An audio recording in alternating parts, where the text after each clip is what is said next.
1340, 96.5 KVGC. Saturday morning on the phone, Douglas Viviani. Douglas, if you appear one more time in a calendar week, I have to start paying you union wages. So this is, well, shoot, you'll be back tonight and tomorrow.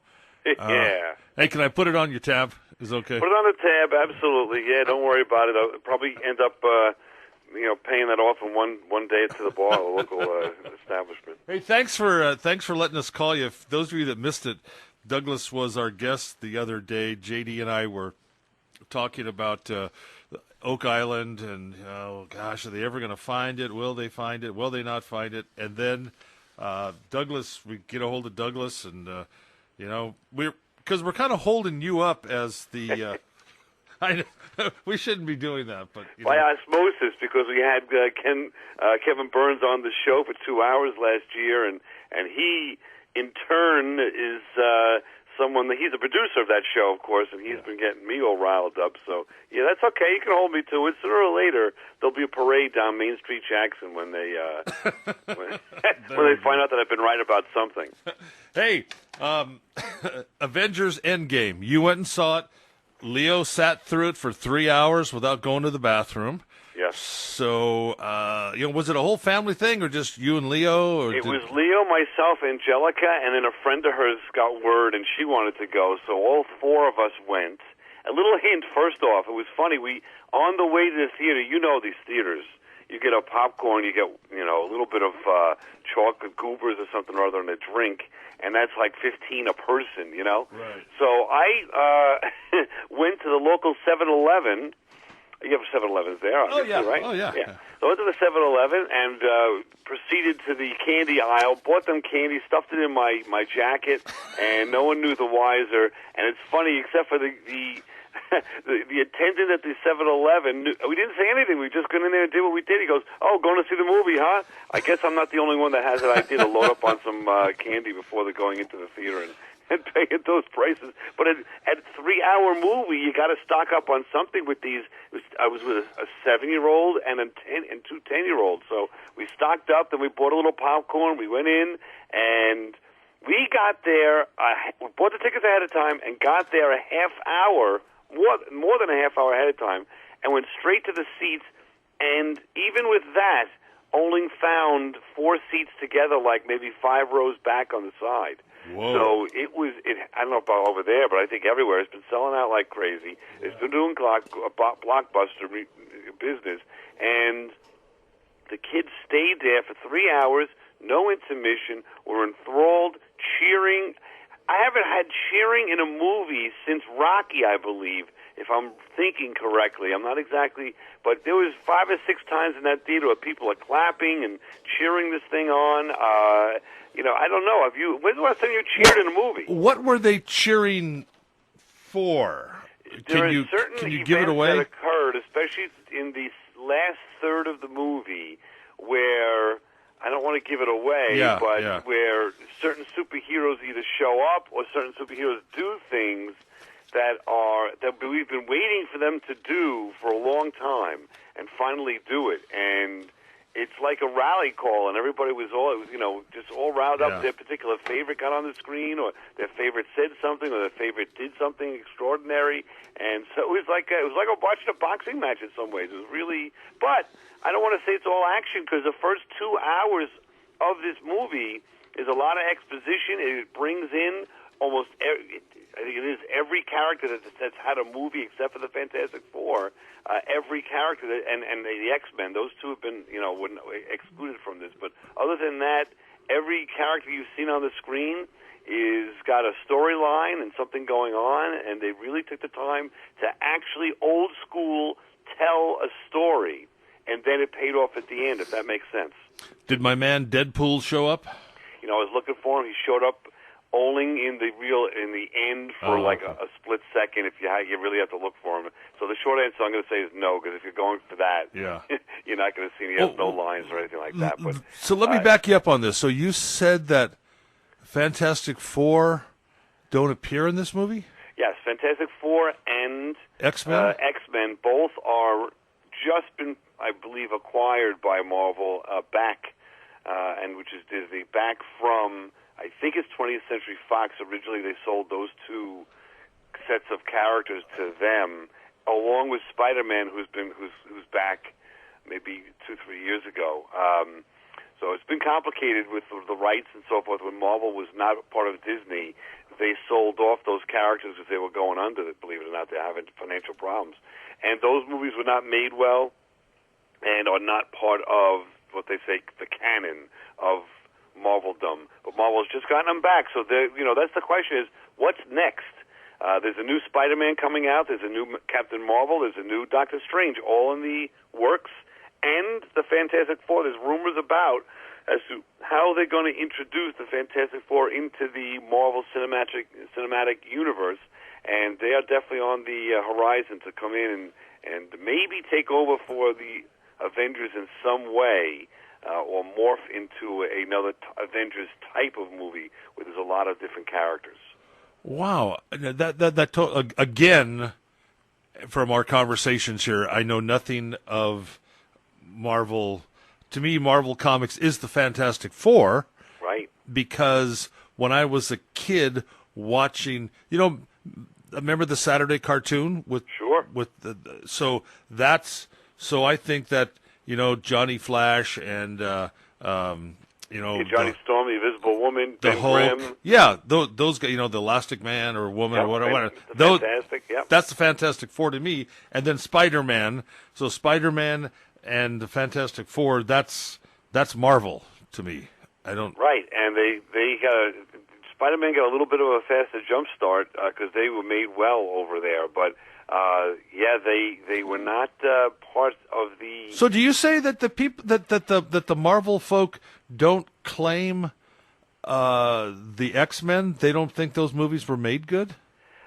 It just wasn't made by the people in Marvel's circles that they readily approve of. Okay. Let's say they didn't mind the X-Men. The X-Men have done pretty well, but especially Wolverine, but. If you notice, those movies and the Fantastic Four have a different feel to them than all these others. All these others still have a tongue-in-cheek, if you know what I mean. All of them don't take themselves too seriously. All of them have great storylines, but stick to the original comics. The ones we're talking about, especially Fantastic Four. The first Fantastic Four movie tried to do that, but the rest of them didn't do that, were not successful. The filmmakers were not as attuned to the comics, and so they didn't really make a great effort there. And so, the Marvel Cinematic Universe they're basically saying, we're starting from scratch with those characters when they come back over to Marvel/Disney, which they are now. So, Douglas, if you could be any superhero, DC or Marvel, who would you be? Yeah, I think Johnny Storm. I think you flame on, you fly around. Really, you would do that? Yeah. What about you? It's hard. I'd like to be Batman, but Batman's got issues. You know what I mean? Exactly. Johnny Storm's got the girlfriends. He's good looking. He's flying around. He still looks like a human being. Nothing bothers him that way. It's not like Ben Grimm. I love. I love as the character, and I love the irony of a guy that's got a big heart, but he's basically a monster, and how can he socially get along with anyone? And then in the comics, he has a girlfriend that he gives up through his nobility, saying, "Listen, we're never going to have a real relationship. I have to give up the love of my life and let her move on." And he broods for years and years. Until just recently they got married, but that's 30, 40 years later in comics. So, it's just there's a lot of depth to these characters in Marvel that I think is coming out in these movies. People are seeing there's a lot to these characters. It's not just. I'm just realizing something about myself. My next choice would have been Wolverine, who also has some pretty deep issues. Oh, so now we know. See I must what's happening? Yeah. I'm going to go back to the shrink here and see what's wrong with me. Hey, look it. I want you to get a hold of Barbecue Guy. Yes. And maybe he can give us the Ione Homecoming is coming up, which is a big community celebration in the town of Ione, which is one of our neighboring towns here. In fact, I grew up in Ione, graduated from Ione High School. 143rd annual this is a town homecoming, not a school homecoming. It's a town homecoming for people to come back to Ione. Anyway, rib and chili. Is this like something where they say wherever you live, whatever, come on back? Oh yeah, yeah. Well, that's pretty cool. Yeah, Miss Ione will be held tonight, actually, so she and her court can reign over the festivities. It starts next Friday with the kids' costume contest, and then it continues with fireworks, a tractor light parade on the track, and then fireworks and music and all that. And then the next day, Little League games, and the next day there's a parade and alumni dinner and different stuff going on. A candy drop. Get this: a guy gets in an airplane and flies by and drops out candy out of the airplane over the soccer fields. That's great. Does he make more than one pass? Yeah. Oh, yeah. Yeah. Here he comes again. That's great. Here he comes again. So. I love that. When I lived in California, and I lived in L.A. and San Francisco, but just, generally speaking, paint this with a broad brush, the festivals like this and these outdoor events were done so well. I remember one specifically in the L.A. area, more or less the Valley, and I just remember the carnival. I remember somebody coming in, two guys coming in, jumping out of airplanes right into the area. I remember that there's always music playing. There's outdoor activities and carnivals and vendors, and always like a rodeo. I mean, it's tremendous event, but this one I think is going to be special. I think. So what I'm getting at is, could Barbecue Guy? There's going to be a rib cook-off, and there's going to be a salsa and chili cook-off too. Does he have any chili? I've never heard him talk about chili, or I don't even know if he knows how to do ribs. One thing is completely separate from the other for barbecues. But chili, unless you're going to take just a pan out or a crock pot out there, and put it onto the barbecue itself, he's not really interested. It's got to be cooking not a crock on pot. The flame. No, okay, gotcha. So, but the ribs, that's very interesting. I think if I know Barbecue Guy, first of all, he does have a rib recipe, which I'm sure we'll do this summer. But the second thing is, after all these ribs are made, there's a cook-off. I presume someone's tasting them, and there's going to be awards, right? Right. Yeah. And what happens with all the extra ribs? Everybody pays a couple of bucks, and then they can sample the ribs. I'll see. Barbecue Guy would love to get in on that. The rib eating is huge back here. Let's just say in East Northport at the very least, where I live. Even like Chinese, you guys order Chinese in, and there's ribs there too, right? Yeah. That's a big hit, the Chinese ribs, and of course the ribs, on the barbecue. There's a great couple of recipes that Barbecue Guy has, a dry rub, a wet rub, and all this. With this contest, is it up to you to decide what? Yes. So you could do a dry rub, a wet rub, anything. Yes. And how many how many contestants approximately you think there are? We talk about 3 or 4. We talk about 10. 10 maybe. Wow. Yeah, I think everybody does 1 or 2 racks of ribs. Man, that's going to be fun. So. I would be there. Forget the contest. I'd be the minute after they declare the winner. I'd be there, with my $3 or whatever. I am looking forward. My son Joe graduates next Saturday, and we're going to have to talk about if we're going to do a show next Saturday or not. Our little talk here, but so next Saturday, and then on the 50. Actually, he moves in on the 15th of June. He starts his new job in Memphis on the 17th of June. Memphis, Tennessee? Yeah, for a year. What's he doing? He's going to be a consultant for his fraternity. Ooh, interesting. Yeah, and he may have the region where you live. So there's 10 of them that have different regions in the United States. And what they do is they hire guys who have excelled in the fraternity over the last 4 years and have attended all the, he's gone to Memphis for a bunch of conventions and so forth. Anyway, long story short, they hire them only for a year. It's it's a 1-year contract because they're still fresh and are in with what the kids are doing and so forth. And so they train them, and then they send them out, and they make sure that the fraternities are doing the right thing. Anyway, long story short, Teresa and I are going back there in June with him, and I am looking forward to eating barbecue for like 3 days straight, breakfast, lunch, and dinner. In Tennessee? Yes. Yeah. Yeah. Tennessee's known for it. I know Kansas City's really known for it. Tennessee's known for their ribs? Yes. I'm going to.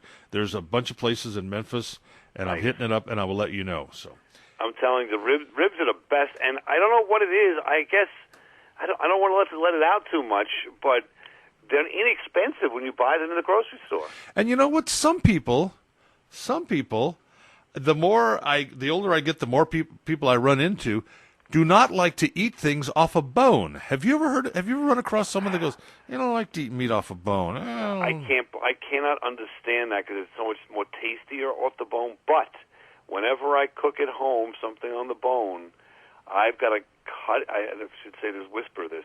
I have to cut it off the bone for my wife to eat it. She can't even know that it came on a bone, close to a bone. Why? I don't get that. Me neither. Yeah, I don't understand it. I guess they're envisioning the animal itself when they see the bones. I can only imagine. I don't want to investigate this too much further. Because the more I go into it, I think I'll go down a bad road, and all of a sudden I'm not cooking the ribs anymore. The heck with it. I'll cut it off the bone for her and let her eat it. But but I mean, I don't get.